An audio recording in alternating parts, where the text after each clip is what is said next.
જય હિન્દ દોસ્તો, હું છું આપણો દોસ્ત આઝાદ અને ચતુર દાદાની હારે આપણે બેઠા છીએ. એવી એમ કહેવાય કે જૂની જૂની વાતો આપણે સાંભળવી છે, અનુભવની વાણી છે એમની પાસે. દાદા રામ રામ. રામ રામ. કેમ છો? સારું. આ જુવાનડા જો તમને બધા જોવે છે. એને દાદા બેઠા છે ચશ્મા પહેરીને, એને માથે આ પાઘડી બાંધીને, બરાબર.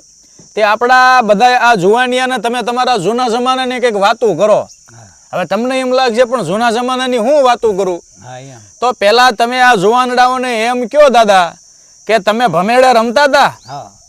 ભમેડા રમતા ને? રમતા. તે ભમેડા તમે લાવતા ક્યાંથી બનાવતા, કેવી રીતના રમતા, એ ભમેડાની આર આ બધું જે હોય ને એ થોડીક વાત કરો. આ જુવાનડા બધા તમને જોવે છે. જો એટલે ભમેડા તો છે ને, હા, અમે લુવાડ પાસેથી લાવતા. શું નામ હતું એમનું યાદ છે? નામ હતું ભાઈ વેલાભા. હા, વેલાભા. હા હા.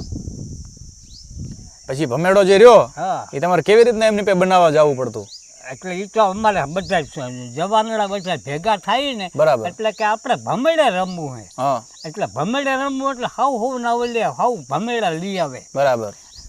ભગવાન ભાન્યાથી. હા, ભગવાન વેણસી કહેવાય. હા. પછી ભમેડા લાવી અને પછી બધા એકાબીજા ભેગા થઈ અને પછી એની કોંડારી કરે. હા, કોંડારી કરી એમાં આટલા કોડા મૂકે.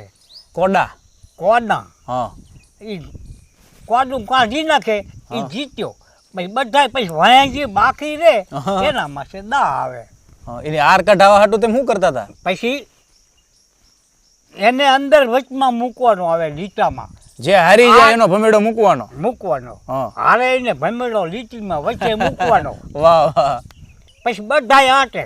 હા, બધા એને આંટે એટલે જે આંટવામાં ભૂલી જાય એનો ભમેડો જારી. જારી કોને કહેવાય? દોરી. ભમેડાને વીંટવાની દોરી. પછી એ દોરીથી આમ અધર ઉપાડી જીતી લે.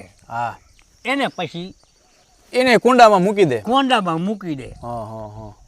જે કઈ બે ચાર ભમેડા થાય એવી રીતે મૂકી દે. બરાબર. પછી જે હારો વાંચે કે એ મારો ભમેડો કાઢજી, લીટી બાર નીકળે. લીટી બાર નીકળે એટલે ઈ પાછો રમવા માંડે. એના એ છૂટો થઈ ગયો. એમ નહીં દાદા, તમે ભમેડા રમતા વાત બરાબર. પછી ભમેડાની ઓલી હાર બુઠ્ઠી થઈ જાય તો પછી તમે શું કરતા હતા? એને પછી ઘસી નાખીએ ને પાણાથી ઘસો. પાણાથી ઘસી અને આ અસલ આપણી હો જેવી આર નીકળી. અણીદાર. પછી ભમેડો ફરે બાકી હુતેર. હા, હુતેર ફરે. વાંકી આર ન હોય ભમેડામાં, ખુચાડાઈ વાર વાંકી ન હોય.